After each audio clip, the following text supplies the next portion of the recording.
안녕하세요. 즐거운 연휴 라디오 시네마입니다. 오늘은 제인 파크님이 보내주신 사연입니다. 그럼 시작합니다. 1997년 겨울, 서울 외곽의 낡은 섬유 공장은 IMF 한파에 찬 공기를 뿜어내고 있었다. 23세의 민영은 하루 12시간 미싱 앞에 앉아 얇은 옷감을 박아댔다. 그녀의 삶은 지독한 가난과 끝없는 노동의 반복이었다. 그녀의 유일한 일탈이자 지옥 같은 현실을 잊게 해주는 위험한 안식처는 공장의 태수 반장이었다. 태수는 38, 번듯한 아내와 자녀가 있는 성실한 가장으로 보였지만 민영의 고독하고 순수한 눈빛은 그의 지친 일상에 균열을 냈다. 야근이 잦던 공장 3층에 텅 빈 자재 창고. 그곳은 솜 먼지와 기름만의 냄새가 뒤섞인 그들의 은밀한 성격이었다. 그들의 관계는 서로의 고통과 결핍을 채우려는 병적인 거래와 같았다. 태수는 잠시나마 가정의 무게와 시대의 불안에서 벗어나 청춘을 갈망했고, 민영은 멸시받는 자신의 삶 속에서 태수의 다정함이라는 일말의 가치를 부여받고 싶었다. 태수는 때때로 민영의 손목에 싸구려 은팔찌를 채워주거나 야식을 사주며 속삭였다. 민영아, 조금만 기다려. 이 공장이 잘 돼서 내가 자리를 잡으면 너는 이런 힘든 일 안 하게 해줄게. 그 거짓말이 민영에게는 유일한 희망이었다. 그녀는 태수의 결혼 반지가 그녀의 어깨를 짓누르는 현실을 애써 외면했다. 그러던 어느 날 공장 벽에 폐업 공고가 나붙었다. IMF 구제금융 소식이 전해지면서 공장이 부도 처리된 것이다. 태수는 창백한 얼굴로 민영에게 왔다. 그는 주머니에서 두툼한 현금 뭉치를 꺼내 민영의 손에 쥐어주었다. 그 돈은 태수가 공장 폐쇄 직전 몰래 횡령한 비자금의 일부였다. 민영아, 미안하다. 나는 이제 돌아가야 해.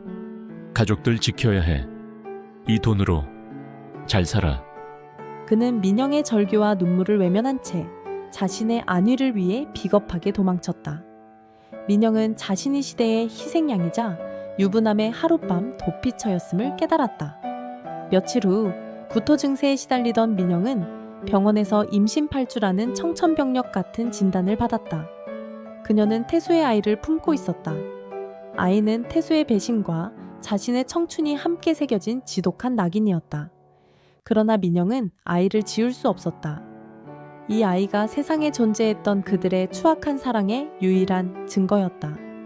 그녀는 태수에게 이 사실을 알리려 애썼지만 그는 이미 모든 연락을 끊고 잠적한 후였다. 민영은 아이를 낳았다. 그리고 결단했다. 자신이 이 아이를 키우면 이 아이는 평생 사생가라는 꼬리표와 가난에 허덕일 것이다. 아이의 미래를 위해 민영은 가장 비극적인 선택을 했다. 민영은 딸에게 제리, 제인이라는 세례명을 주고 미국으로 입양 보냈다. 입양 서류에 서명하던 날 그녀는 펜을 쥐인 손이 피를 토하는 듯 떨리는 것을 느꼈다. 갓난아이의 작은 손을 마지막으로 잡았을 때 그녀는 맹세했다. 제인, 내 딸, 엄마를 절대 용서하지 마. 이 고통은 평생 너를 버린 대가로 내 심장에 새겨질 거야. 민영은 그날부터 스스로를 속죄의 감옥에 가두었다. 그녀는 딸의 양부모로부터 가끔 도착하는 단편적인 소식, 아이가 건강하게 잘 자라 명문대에 진학했습니다. 만이 그녀의 숨통을 조이는 유일한 족쇄이자 삶을 이어가는 이유였다. 25년 후 민영은 억척스럽게 모은 돈으로 서울 번화가 뒷골목에서 작은 식당을 운영하고 있었다. 그녀의 삶은 텅 비어 있었고 유일한 감정은 죄책감과 증오가 뒤섞인 태수를 향한 복수심이었다. 그러던 어느 날 고급 리임 우진을 타고 나타난 태수가 민영의 식당 문을 열고 들어섰다.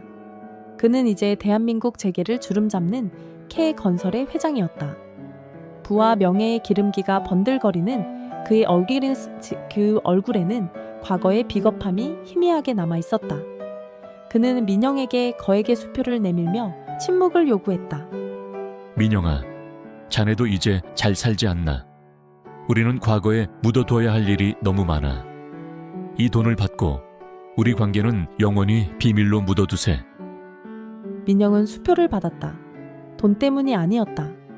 태수가 자신에게 남긴 고통의 상징이자 언젠가 그를 찌를 가장 날카로운 칼날에 손잡이로 사용할 생각이었다. 그녀는 태수에게 냉소적인 눈빛을 던졌다. 회장님, 이 돈 당신이 내 청춘과 내 모든 것을 짓밟은 대가로 받겠습니다. 하지만 기억하세요. 당신이 버린 것은 이 돈으로 살 수 없는 것이었습니다. 같은 시기 한국 재계는 월가에서 온 젊고 냉혹한 여성 제인 리에게 주목했다. 그녀는 세계적인 투자사 로터스 캐피털의 아시아 지사장으로 뛰어난 지성과 카리스마를 갖춘 존재였다. 제인은 입양 사실을 알고 있었고 성공한 후 친부모를 찾아 한국에 왔다. 그녀는 치밀한 사설 탐정을 고용해 자신의 친부가 K건설의 태수 회장이며 친모가 한때 그의 공장 직원이었음을 알아냈다. 제인의 마음은 복수심으로 가득 찼다. 그녀는 자신이 아버지의 범죄 공금 횡령과 어머니의 비겁한 침묵이 낳은 결과물이라는 사실에 분노했다. 그녀는 그들을 용서할 수 없었다. 제인은 태수를 무너뜨리기 위한 가장 완벽하고 치명적인 계획을 세웠다. 바로 K건설에 대한 적대적 M&A 인수합병 선포였다. 그녀는 자신의 성공과 재력을 파멸의 도구로 사용할 준비를 마쳤다. 제인은 치밀하게 태수의 회사를 분석했고 태수가 IMF 사태 직전 공장 자금 일부를 횡령하고 그 돈을 은밀히 민영에게 건넨 기록을 찾아냈다. 그녀는 그 증거들을 가장 치명적인 순간에 사용하기로 했다. M&A 최종 협상 직전 제인은 먼저 민영의 식당을 찾아갔다. 민영은 TV 뉴스에서 보던 딸의 얼굴을 직접 마주하는 순간 25년간 굳어있던 심장이 터져나가는 고통을 느꼈다. 그녀는 애써 모른 척하려 했지만 제인은 민영에게 싸늘한 눈빛을 던지며 말했다. 이모, 음식 맛이 아주 짰어요. 혹시 눈물로 간을 하셨나요? 25년 전 나를 버릴 때 흘렸던 그 눈물? 민영은 그 자리에서 무너졌다. 제인아, 내 딸. 딸이라고요? 난 당신의 죄와 그 남자의 욕망이 낳은 오점이었어요. 당신은 그 남자가 주는 돈을 받고 나를 버리는 것에 동의했죠. 맞죠, 엄마? 제인의 목소리는 칼날 같았다. 난 당신들을 용서할 수 없어요. 이제 내 방식대로 복수할 거예요. 아빠의 모든 것을 빼앗고 당신이 내게서 빼앗아간 시간을 되찾을 거예요. 민영은 절규했다. 안 돼. 태수는 네 아빠야. 그를 파멸시키면 네 삶도 무너져. 내 삶은 이미 25년 전에 무너졌어요. 이제 당신들의 차례예요.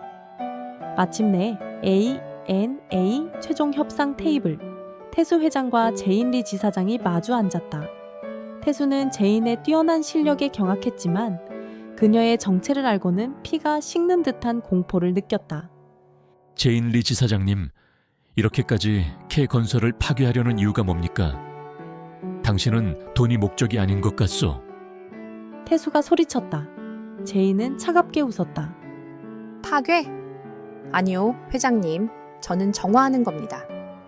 당신은 25년 전 IMF라는 혼란 뒤에 숨어 저와 제 어머니 그리고 공장 노동자들의 삶을 도둑질했습니다.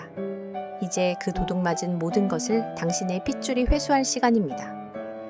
제인은 태수가 민영에게 건넸던 공금 횡령 증거 자료와 함께 민영과 태수의 은밀한 관계가 기록된 사설 탐정 보고서를 공개했다. 태수는 그 자리에서 주저앉았다. 그의 평생의 부와 명예는 자신이 가장 깊숙이 숨기고 싶었던 추악한 과거에 의해 완전히 무너져 내렸다. 제인의 복수는 완벽했다. K건설은 로터스 캐피털에 인수되었고 태수는 횡령과 배임 혐의로 긴급 체포되었다. 모든 추문이 언론에 대서특필되었고 그의 아내와 가족은 충격으로 파멸했다. 태수는 결국 모든 것을 잃었다. 구치소, 접견실. 늙고 초라해진 그는 아내에게 이혼당하고 세상의 비난 속에서 완전히 고립되었다. 그는 유일하게 남은 변호사에게 마지막 말을 남겼다. 민영아, 제인아, 나는 너희들에게 용서받을 자격이 없다. 내가 버린 것은 공장이 아니라 너희들의 인생이었다. 내 욕망과 비겁함이 너희의 25년을 지옥으로 만들었다.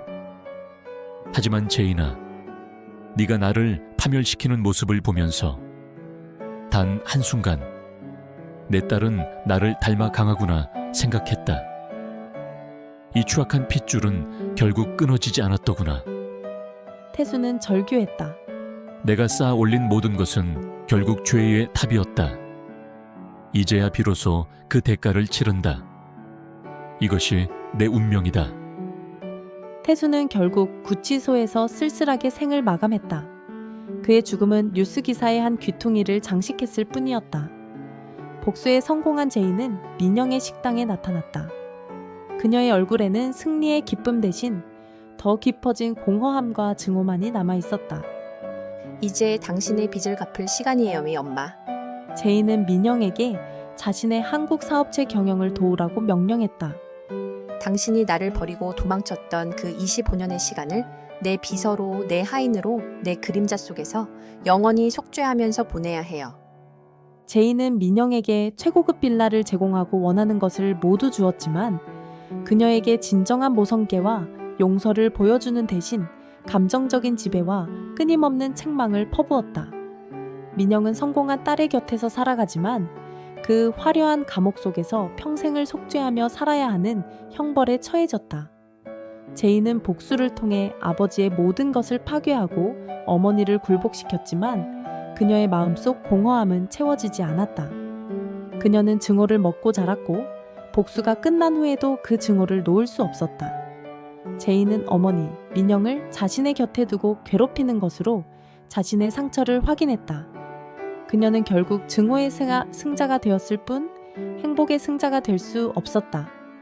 민영은 딸의 곁에 있지만 딸의 증오와 차가움 속에서 영원히 죄책감에 시달렸다. 그녀는 딸의 지배 아래 놓인 속죄의 노예가 되었을 뿐 따뜻한 모녀 관계를 회복하지 못했다.